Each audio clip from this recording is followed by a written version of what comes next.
Hello, everyone. My name is Frank Anthony, and welcome back to Let Me Be Frank. This is episode 32. And if you've listened to the show before, you know I like to put a quick disclaimer for just in case parts later on for the Frankly Speaking segment, stuff like that, that some things that are said are opinion. I do encourage people to also do their own research and form their opinions. That way, the show is not the dictionary, it's not the Bible, it's just people talking with some facts mixed in. So, this week, I am so happy to have another special guest and another author. She is also a ghostwriter, Ruby Peru. Hey, Ruby, how's it going? Hi, Frank. Thanks for having me. No problem. So, yeah, I let's just get right into phone a friend. So, tell us a little bit about yourself, and I also like to ask the typical question: if you were a novel, what would the back of your book say? Okay. I have a book, I have a novel that I published called Bits of String Too Small to Save. It was actually published in 2017, but I put out a second edition of it recently. Um, and it's an Amazon, it's been an Amazon bestseller since October, and uh, I've been recognized by Kirkus Reviews as one of the indie authors to watch, which is kind of a nice accolade. And so that's one of my projects, and I also work as a ghostwriter helping other people write their books, whether it's my specialty is memoir, but I also help people with novels and things like that in various types of editorial capacities. So okay, so if I was a novel, what would my book read? I sort of, you warned me about this, so I sort of tried to do a little bit of a sketch. Ruby Peru shoots down a rabbit hole into a world where black is white and up is down. Over time, she becomes 20 different people and invents 20 more. Meanwhile, pondering the mysteries of life all over the US and the world and making plans she can never fulfill in a single lifetime. Will Ruby ever settle down, write her own memoir, or become an award winning novelist? Read on and see for yourself. That's awesome. Bravo, bravo. What can I say?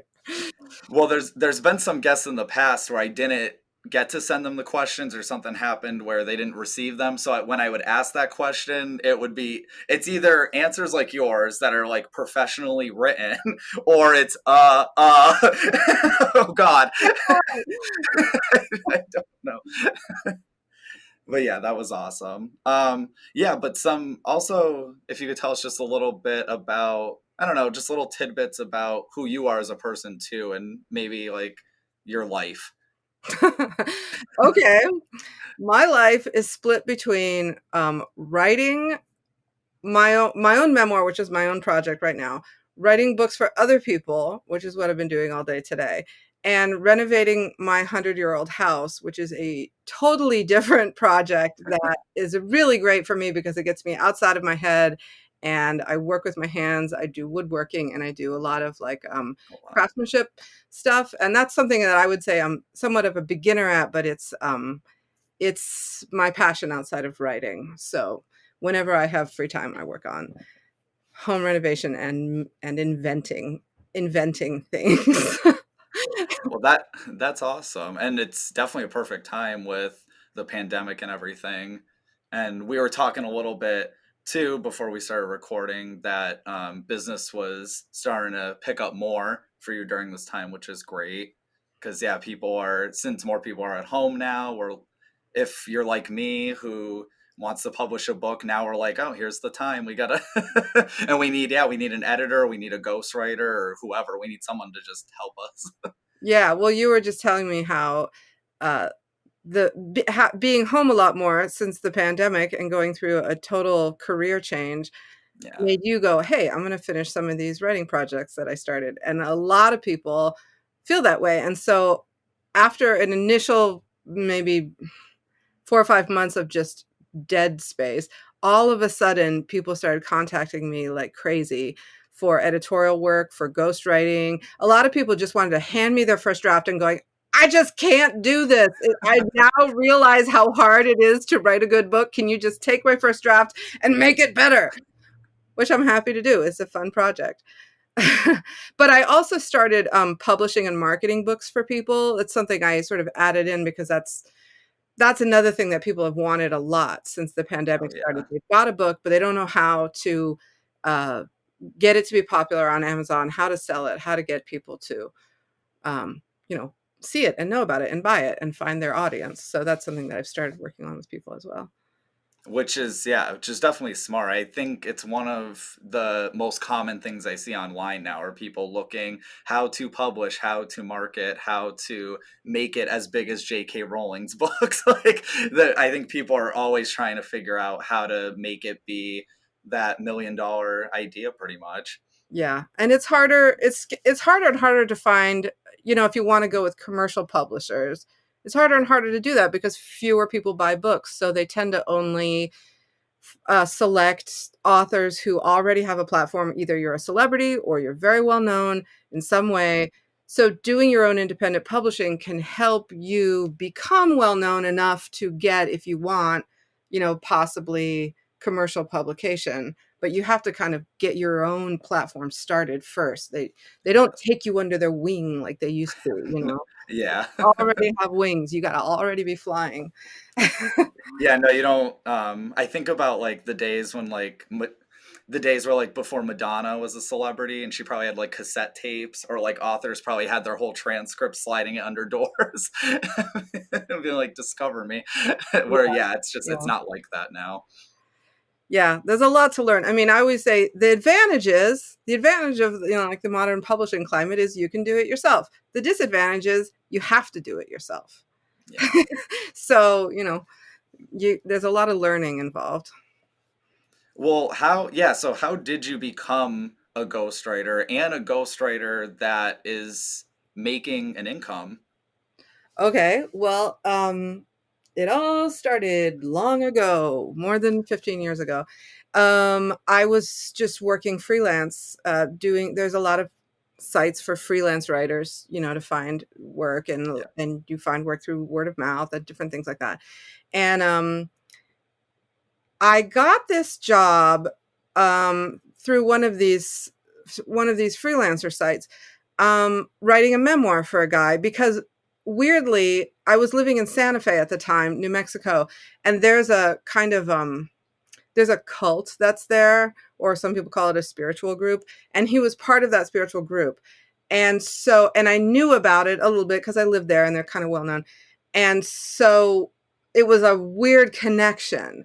And he was a guy who was from that cult who had actually gone to it's sort of an India file cult. He had gone to India. He had gotten arrested there. He was actually in prison when he called me. It Wow. was this story about a guy like escaping a cult, but also escaping prison, which was sort of a whole side issue. And then trying to understand what his spiritual beliefs actually were and stuff like that. It was a very interesting story that took a really long time to write because he was in prison and he was in it was a very complicated, weird story. But I loved it because I've discovered that I was good at it because it involves just like interviewing people on a deep level and um, really understanding their life in order to write it out. And what I discovered was that he would tell me the stories about his life and then I would write them and give them back to him, which I thought I was just writing what he said. And he would say, I never saw it that way before. And I'd be like, whoa, that's weird. But he's seeing himself through my eyes, right? Which is a really unusual and interesting experience for him. And it really helped him actually to get out of the cult. Just not me giving him any advice at all, not that I would be in a position to do that, but just him like seeing himself as other people see him and going, oh, I do see my behavior is a bit odd, now that I look at it that way. Now that I'm forced to look into this literary mirror. Yeah, yeah. And there's also another aspect of it that resonates with me, which is before writing, I spent a lot of years training as an actor. And when you're an actor, you do this thing called script analysis, where you look at the script you've been given and you have to figure out, you read the lines that you're supposed to say, but you don't just like say the lines. You have to know why you're saying the lines. So you have to understand, what's my motivation? What do I want? Because in reality, people don't do anything unless they want something. You don't even get out of bed in the morning unless you want something. And True. so, Yeah. but people don't usually know themselves that deeply. They usually just go through their lives without really knowing why they do the things they do. But when you're an actor, you have to understand the character you're playing better than most people understand themselves. So you have to see the lines and you have to go, what is the motivation here? What does this person really want? And then at a certain point in the script, you realize, oh, now they want something different. So you'll be saying the lines differently because you'll understand the subtext, which is that now you want a different thing. And you do that throughout the whole script. So it gives you a really deep insight into how people tick and how to make stories interesting by understanding the subtext. So Yes. I use that in my writing as a writer and as a ghostwriter. When I'm working with people that want to write memoirs, I really make them go deeper and make them go, okay, I don't just want to know what you did. I want to know why. Yes. What were you after? And did you get what you are after or not? And how did this affect the rest of your life? I listened to, you had sent me your other, just a couple of other appearances you made on podcasts or shows, and I remember the story. You were helping a guy who, he didn't see him going through a jungle as like some sort of exciting story where most of us would be like, yeah, like we'd want to read something like that. Is it do any of your clients, has it been challenging for them to be vulnerable when it comes to like talking about their life to you, or wanting to, maybe there were certain things they didn't want to disclose in their memoir story? Yeah, almost always. Okay. Most people don't realize what makes a memoir good. A lot of people think a memoir is like, here's all the things that I did. Make a long list. I did this, I did that, I did this, I did that. And it's Yeah. kind of like, all right, if you were famous, it would be interesting for people to read all the things that you did in a long list. But if you're actually somebody that, if you're writing a memoir as a non-famous person, you can also write a totally best-selling memoir, but you have to go deeper. You have to show um, your vulnerable self so that people can see themselves reflected in you. So, yeah, I have to help people understand what they need to reveal. And usually what they need to reveal is the reasons why they made the choices they made in life. And that's a lot of people, like I was saying before, a lot of people are not aware of the reasons why they do things, which makes their book very boring. So I have to tell them, stop and think about it. Like, that's important. You can't really write a book about. I literally had to tell a guy one time, okay, it's not very interesting to read a memoir about I did this, but I don't know why. I did that, but I don't know why. That's not going to be an interesting book. So you're going to have to help me out here. It is funny, I know, and I don't know, like it's just, it's funny to think that, and how, yeah, I mean, I just think about some of the things personally like that I've wrote or whatever, tried writing at the beginning, it would seem like very mundane, just like like that daily boring stuff, like you said, like yeah, it would be like, oh yeah, there's that, and then like you said, there are those things where maybe yeah, the person was like, well, I was in prison for 10 years, but they didn't really see that as, I don't know if maybe like they block out certain events in their life, but it is interesting they don't see that as like a big deal or like something out of the ordinary compared to the average person, where as you know, as there's those activities of like drinking coffee in the morning, I mean a lot of people do that so we don't need to read about that necessarily in a memoir. But in a lot of cases, people do really ordinary things for really interesting reasons. And that's Okay. where drinking coffee in the morning becomes an interesting actual chapter in your book. If the reason you're doing it is not the typical reason, you know. Okay.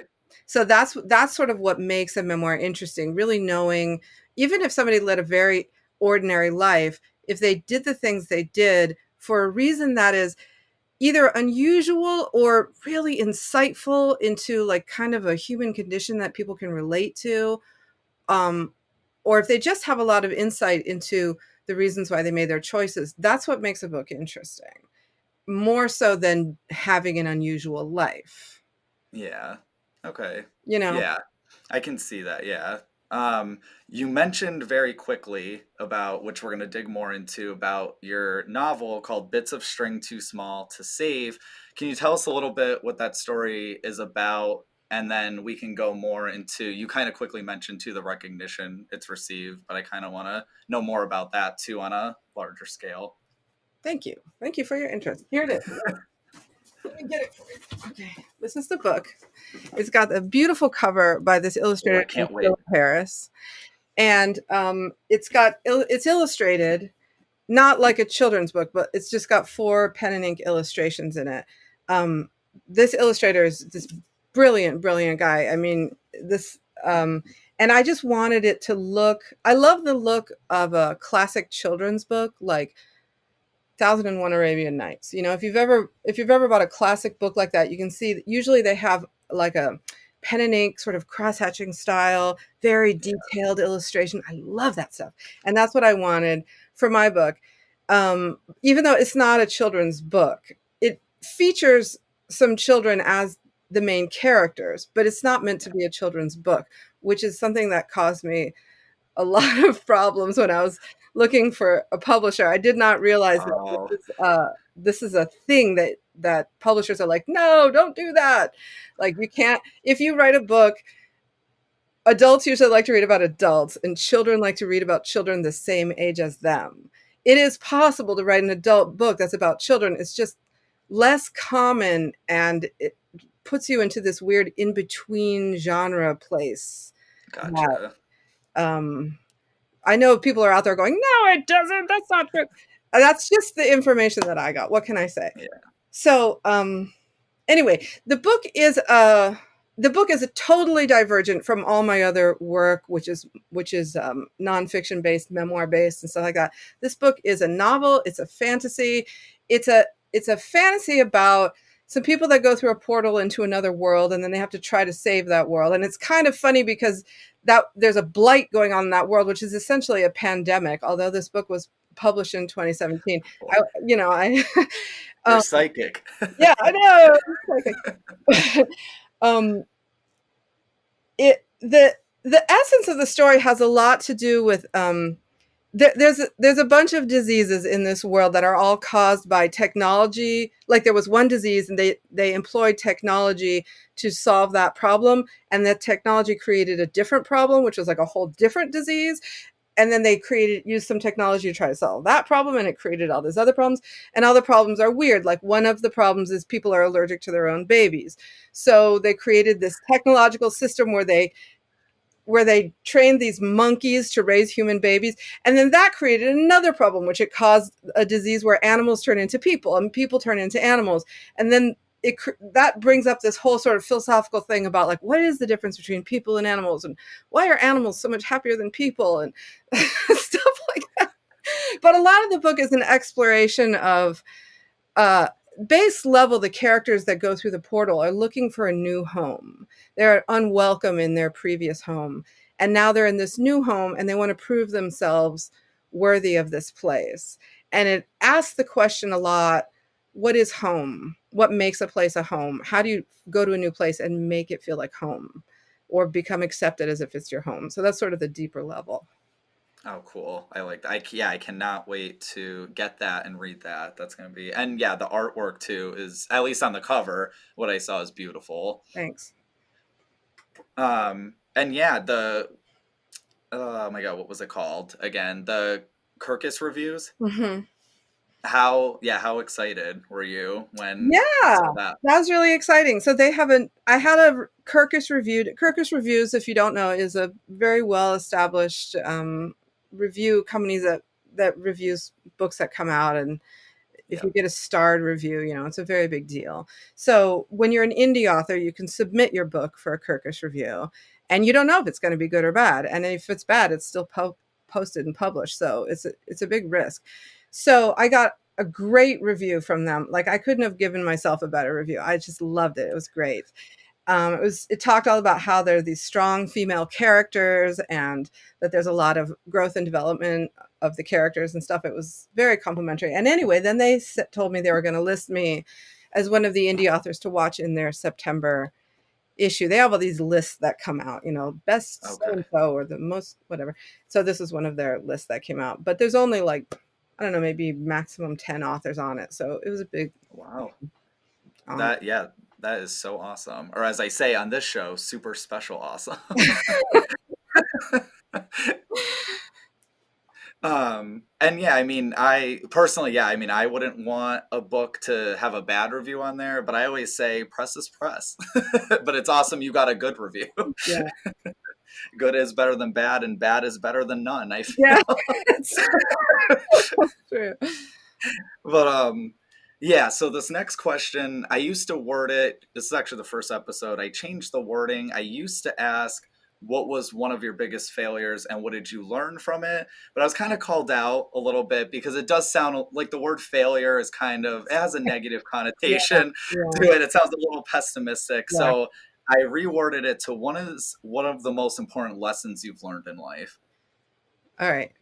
Here's what my answer to that question. You warned me ahead of time, so I put some thought into it. Okay. There's no end to the number of times you can reinvent yourself. Oh, That's my answer to that question. Reinventing myself is something that I have always done. Like, I think it comes from having a childhood where I moved a lot, and I didn't succeed in reinventing myself at every new school I went to, but I always thought, wouldn't it be cool if I could? And eventually, going through time, I realized, yeah, I finally figured out how to sort of do that. And so I've moved a lot around the country and around the world, and I've try like this new house renovation project is my big thing right now, and it's sort of taken over my life because I basically tore everything apart and now I don't know how to put it all back together again. So I'm learning gradually how to do that, but it's become who I am. And now people here, I live in Maine now, people here think of me as that crazy girl that's that's renovating her house without having any idea how to do it, which is not a reputation that I ever had before. And this is one of the things that I'm writing about in my memoir. Like, when I was a little kid, I was basically went through this essentially like debutante training. Like, I went to cotillion. I don't know if you know what that is. It's like I do actually. you learn like ballroom dancing as a little kid and like how to do the foxtrot and stuff like that. Like, I was a totally different child than the person that I later became and then later became and later became. How do you know what that is? That's what I want to know. That is I'm gonna take that to the grave. Or maybe it'll be in my future memoir. I don't know. I don't want to. Yeah. I'm not ready to confess that yet. I plead the fifth. I don't even know where to You're go not from that. setting a good example for vulnerability, Frank. I'm not. I know. And this show, I know. And this show is very open and honest. And I know that's probably one of the first times I'm like, oh, I'm gonna hide behind that shower curtain. But okay, yeah, no, I really liked your answer with that. Reinventing yourself. I swear, I remember, this is just a little side note, side story, where growing up, I remember always, whenever I had conflicts with certain people, I would always say, what I used to say was, "Oh, that person changed," and then as I got older, I realized that I was always changing, and that everyone was always changing and always growing and always reinventing themselves in certain ways. So I think that is a really important lesson to acknowledge and realize that we're capable of reinventing ourselves. But yeah, so what are, just to kind of close it out soon, what are some of your social media links? What are the best ways to follow you, websites, all that good stuff? Okay. Well, my website is rubyperu.com, so you can find me easily there. And my books are published on panglosspress.com. Um, and I think I'm mostly active. I mean, I have Facebook, Instagram, and Twitter, but probably I post most on Facebook, where it's Ruby Peru author, at Ruby Peru Okay. author, which is also my Twitter handle. And I think it's ruby.peru on Instagram. So you can find me there. And I post my my podcast. Doing podcasts is kind of my new thing. It's part of what I'm doing to help get the word out about my book, and just sort of it's fun. So I post all my podcasts on my social media, especially on Facebook. So and I also post a lot of humorous writings and stuff. So hopefully I keep people relatively entertained. Oh, I bet. And yeah, that's awesome. And all of your links are going to be in the description of the episodes everywhere and in the YouTube video. Cool. Thanks. No problem. All right, so now we're going to go into the next segment, which is Frankly Speaking. I was thinking about certain topics. It took a while to figure out certain topics or to think, what am I going to talk about this week? And I figured going into what Ruby was talking about, how she wrote a fiction novel that had to do with this cool and interesting fantasy world, I figured let's talk about living in a fantasy world ourselves, how it can be easy for us, for some of us, to escape reality for a little bit and kind of enter this world where maybe we're more successful than we really are, or we're more wealthier than we really are in life. I'm going to get into like daydreaming and stuff too, and all that type of stuff, and kind of the pros and cons of living in a fantasy world. So, I'll start with a little bit of personal experience. I am guilty of doing this myself. I remember growing up in school, I used to daydream all the time. I wanted to be there for like the accolades and the education, but then at the same time, there were certain moments where I really didn't want to listen to everything that was being said. I found it boring. And then I would start picturing maybe I was some sort of superhero in a way, or I would just be happier somewhere else. But I'm happy I got my high school diploma, my college degrees. I'm very thankful and happy for that because I wouldn't know as much as I do now. So thank you, teachers, for that. I guess it's a little confession that I wasn't always paying attention. But yeah, one good thing I guess I could say that I've used in my personal life when it came to living in some alternate universe is when I go to bed. So I there's tons of people out there that have sleeping issues, and I have at certain moments in my life, I would say I'm very grateful to not have nearly as many as other people, or not necessarily suffer from insomnia so much. So I'm thankful for that. But one thing I think that really helps me fall asleep, besides making sure that all my energy is out of my system and all that good stuff, one thing I really like to do is kind of start thinking about this alternate universe in a sense, right as I close my eyes. I can understand for people who have a hard time sleeping, I can understand when maybe they just close their eyes and they just are like, okay, here's darkness, and they're thinking, okay, I'm ready for bed. And you're thinking about going to bed. And I can understand how that would be very difficult to fall asleep because your mind is set on falling asleep, and you might not even be that tired on top of it.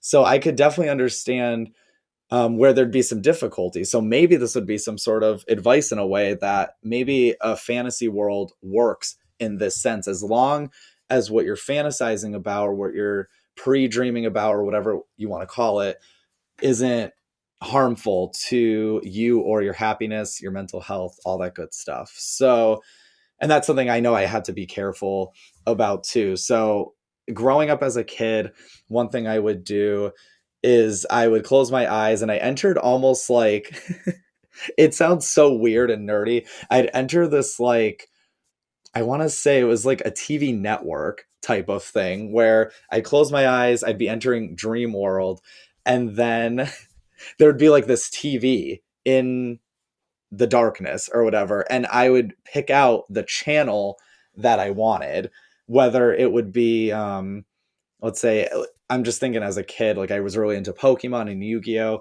and stuff. So maybe I wanted to like be part of the Yu-Gi-Oh world for a night or something. So I would choose that channel in my head. And obviously this has altered grow as I've grown up. I don't necessarily think of a TV, but I do kind of enter this world of deciding what world I want to enter for the night.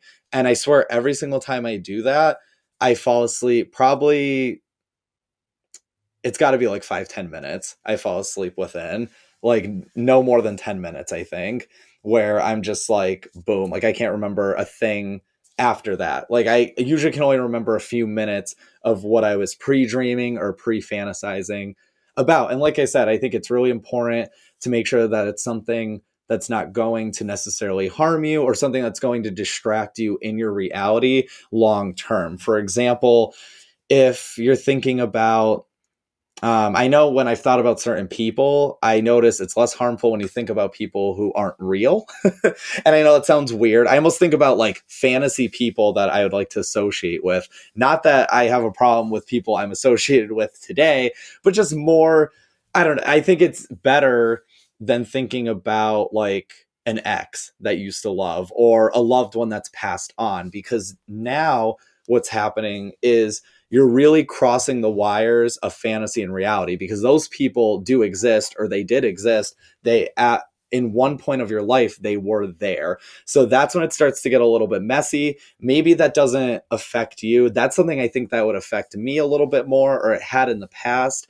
I remember there would be certain individuals that would come up a lot in these pre-dreams for me. And then I kind of wake up almost like disappointed, or I'd wake up with certain regrets, like, oh my God, and kind of start reminiscing on like all of the mistakes maybe I made within that interpersonal relationship.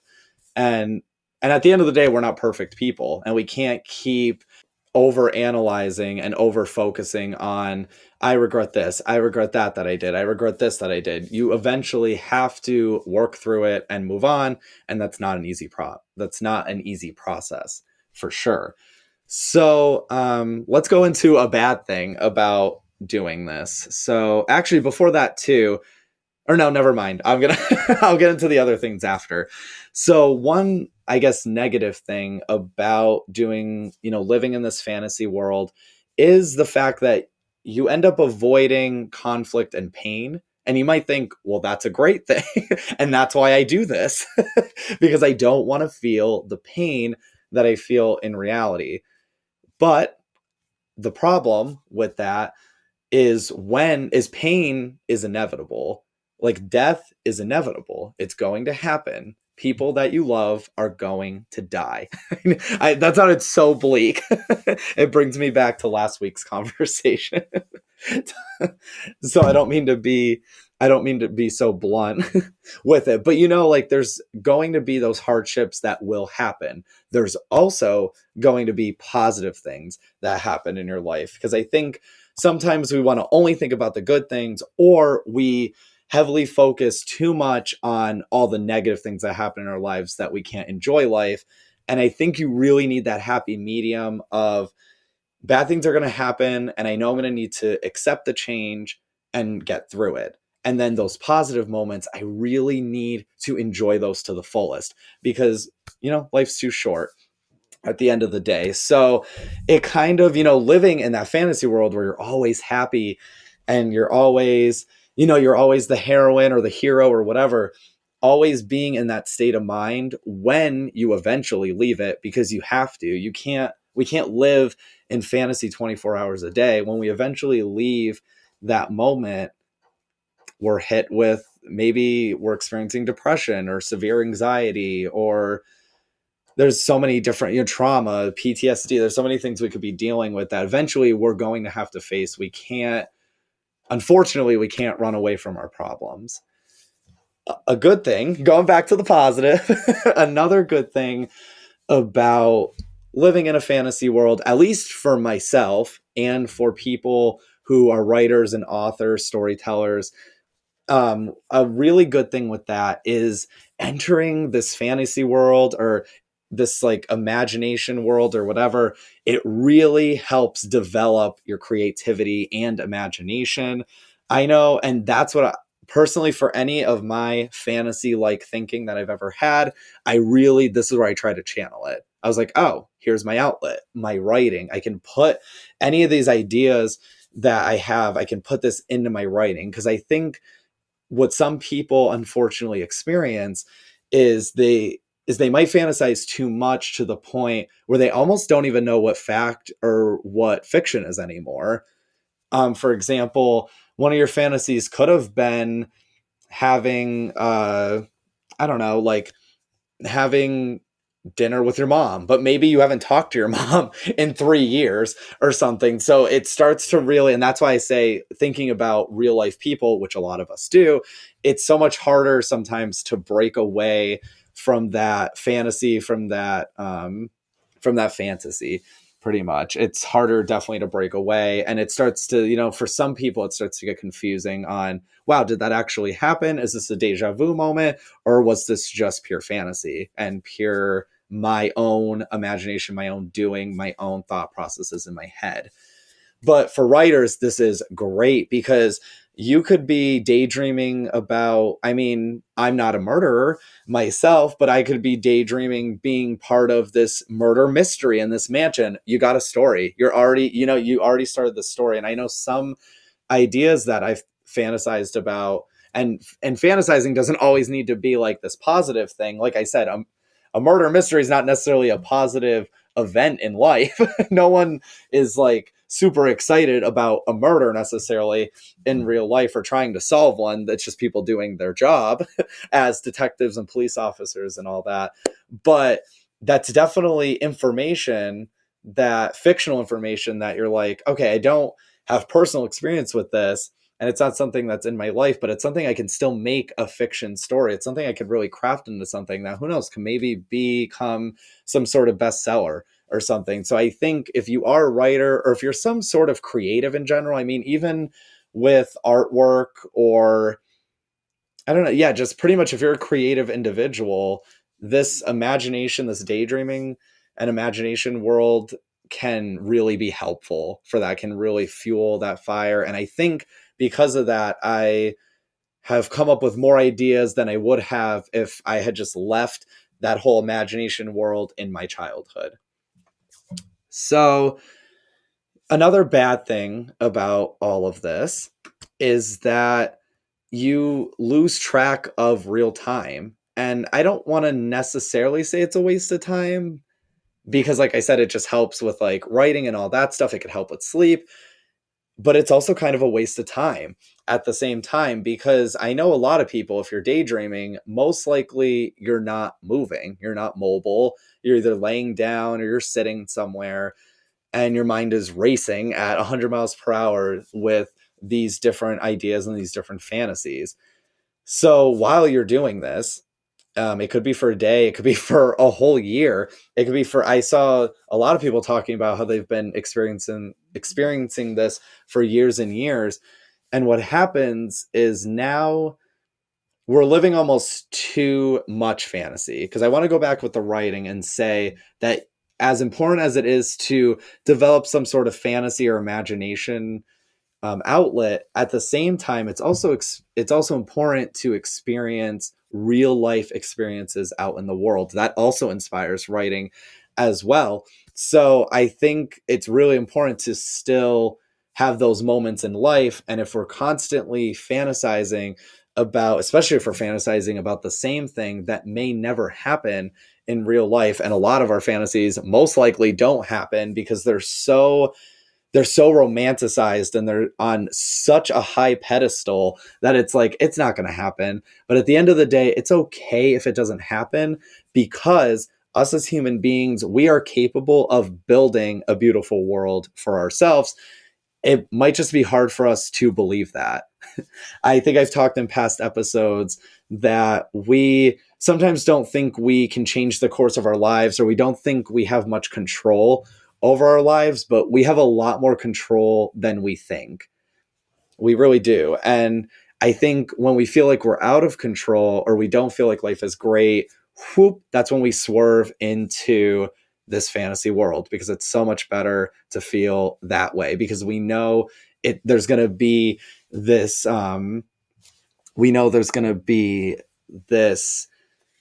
increase in our happiness and our dopamine levels. So this is gonna be a good and a bad thing, just to kind of pull together and close out with this. So the good with this world is you are in control of pretty much any aspect. So what I mean by that is, I'm trying to think of example fantasy situations. I should have done this before I recorded. So let's say Oh, I guess we could kind of use Ruby's book for an example, which she was talking about how these children are living in just this alternate universe and they're traveling to different worlds and stuff like that. You're in control of these worlds that you're traveling to, and and most likely you're not dying in these worlds. You are in charge of the rules and the laws, and you don't have to follow all the same laws that you would have to in real life. But the bad the bad side on all this too, and it's something I never really realized, and I think learning more about this, it's like, oh, okay, this actually kind of helps remind me why it's good to channel this fantasy world in certain creative outlets, because what I realized with fantasy worlds is we're not being challenged. This kind of goes back a little bit into the conflict and the hardship that we may face in real life, but we're not being challenged. And when we're not being challenged, we might not be growing, because there are very challenging situations that we might go through. And we are eventually, hopefully, are going to grow from that experience in a positive way. So I think, not challenging yourself is kind of like a disservice to your own abilities. And you might, if you're listening, you might think, well, I'm not good at anything, or I don't think I'm good enough for this world. Fuck that. You are. And you are capable of probably doing many things. I mean, people have told me on a daily basis that, oh, you're a good writer, this is a good show, or you're good at doing this or doing that. And I remember for so many years I would think about, God, I'm not really good at anything. And it's kind of the same thing. Maybe you're not being told every day that you're good at this or good at that, but trust me, I can accept that there are so many things out there in the world that you or other people are better at than myself. Because I am not I mean, even recently, I mean, I'm a really good video game player, but I was getting my ass beat in a game the other day. I'm not the best at it, and that's okay. And at that point, that's a challenge. To kind of rope back into this, that's a challenge. What do you do when you're challenged? You work on it, you train, you get better, and hopefully you grow or you succeed in what you want. So in the fantasy world, though, we already have all the skills. We already are good at everything. So what's left? It's just like the only thing you have left is, I guess, being happy. But then at the same time, it's going to sound a little weird, but being, especially because we strive so much for happiness and being happy, but being happy all the time is boring. It's a boring, in my opinion, that I would enjoy because it's nice to not struggle and it's nice to be happy all the time, but it can get boring, the same thing over and over again. I think that's why life tests us the way that it does, because it realizes, for example, let's just use myself for example, life could be saying, okay, Frank is happy right now and he's content in what he's doing and all that. But I know if this certain life experience happens that is really going to hurt him, I know he can overcome it. I know he is strong enough to work through it and to rise above it. And for you guys who are watching or listening, I know you are too. So, yeah, a little bit of research too that I did, well, not much research because I probably have personal experience with these things, are some outlets that help us fall into these fantasy worlds quicker. So the three main resources that I noticed that help people the most fall into these fantasy worlds are thinking about celebrities, like fantasizing about celebrities. Those are usually the types of people that people fantasize the most about. I have some personal experience with that. And then as I've, grown, as I've become older, I see more and more like, who cares? Like celebrities are human beings at the end of the day. That's my whole mindset now. I could probably do a whole episode on the obsession of celebrities and why do we care, and I think they're even thinking that too sometimes. I think part of them is like, okay, I need people to care about me because I need to make money and I need to stay relevant. But then it's like, God, why do they care about me so much? I just want to live somewhat of a normal life. I don't need this paparazzi guy jumping into my shower when I'm butt naked. So yeah, celebrities, fantasizing about celebrities and being with celebrities romantically. There's been also some awful things. People have fallen into some dangerous fantasies with that, where they really go and pursue these celebrities and think that they're in love and that the celebrity is in love with them. And obviously the celebrity has no idea who they are. Really scary situations that have happened and occurred with that. Music, I saw, was a big thing, how people get into fantasy worlds, whether it's sad music or happy music. Music can definitely get us lost. Sometimes it's the lyrics, sometimes it's just the melody of the music itself and the beat. But music, I saw, was a very popular source of getting us into this world that is not reality. And another thing was certain video games. I guess you could say any video games, but I know two specifically, or two at least platforms, online platforms that really can get you lost into a world that's not your own, but at the same time feel like it's real life, are The Sims. And there's a platform called IMVU.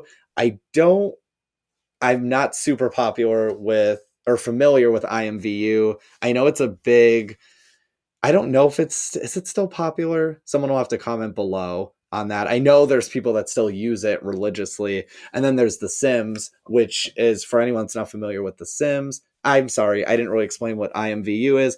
IMVU, you pretty much chat with people through the internet, but you're like this virtual avatar at the same time, and you pretty much create who you are.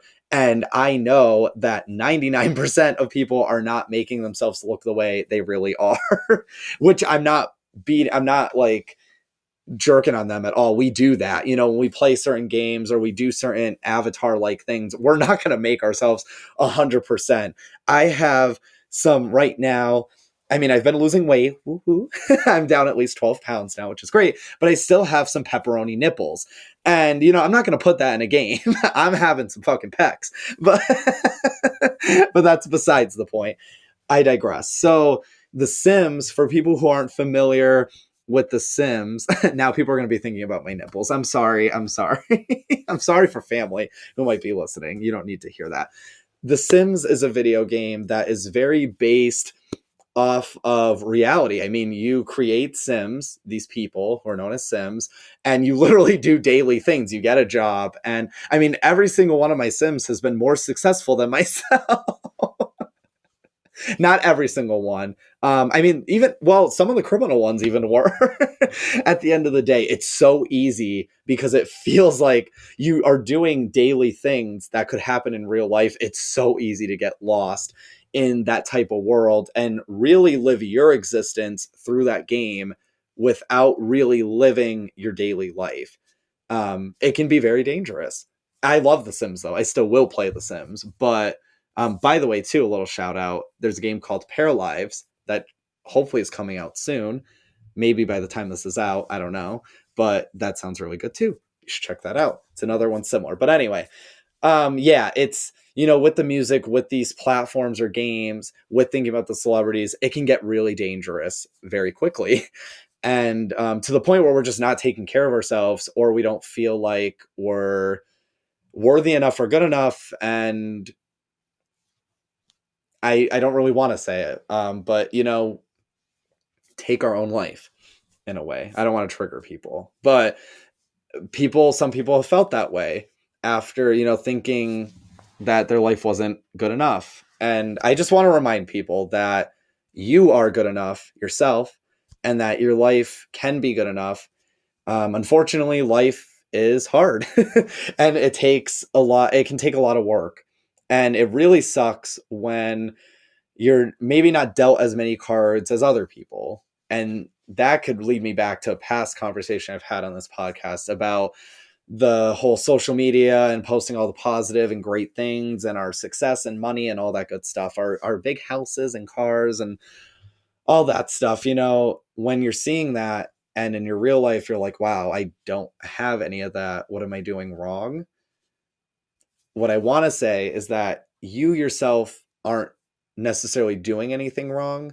But I also like to say too, if there's certain things about your life that you're miserable about, I think it's time to start figuring out, how can I change it? How can I live, and something from personal experience that I can talk about is there was a point in my life that every single thing I was doing in my life, I didn't like. And I remember I felt like I was doing all those things because I felt like I had to.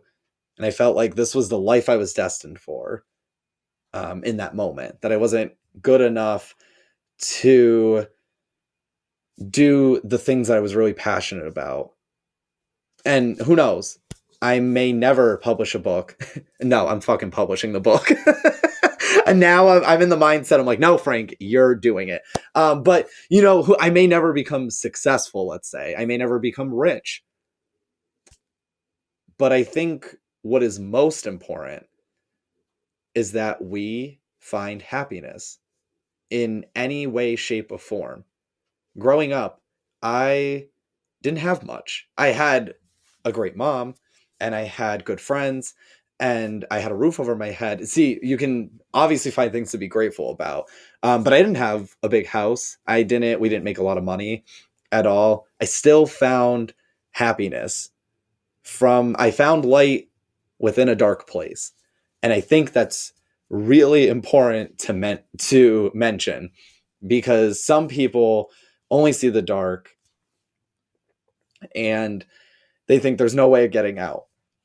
And there is. And that's definitely a message I would say every single time that I would want to get across to people, that not only do things get better, but that we ourselves are capable of making things better, even when it seems like the cards are stacked against us. Anyway, before I cry my fucking eyes out, I want to say thank you to Ruby Peru for being a guest on this week's episode. I want to say thank today's sponsors so much. I want to thank my producer, Monica Leigh, for being a producer for the show. It means so much to me. It means so much to me. For anyone who wants to become a producer or executive producer, you get some cool perks. All you have to do is sign up through the Patreon link. You put a monthly contribution, and then I give you pretty much all these benefits. I was about to say, I give you anything you want. But let me be strict with that. It's not anything. I don't want people to assume like all of a sudden I'm like married to 20 different people. But I want to thank John Moon. I'm so sorry, John Moon. I forgot to say it in the last episode, that I wanted to thank you for the intro and outro music that you provided for the show. It means so much. And I want to thank each and every one of you guys for supporting the show, for commenting, for liking, for watching, for listening, for doing anything you can that really helps support the show. I just want to say, I can never say it enough. Thank you so much. Without you guys, this show honestly wouldn't, it would maybe not be going still. So with the support that it's received so far, it's kind of kept it alive for at least a little bit longer. And I really appreciate that. Also, buy some merch, damn it. I have merch in the merch store. That link will be in the description, either on YouTube or in any platform that you're listening to, for like Spotify, Apple Podcast, Google Podcast, iHeartRadio, wherever you're coming from. Thank you.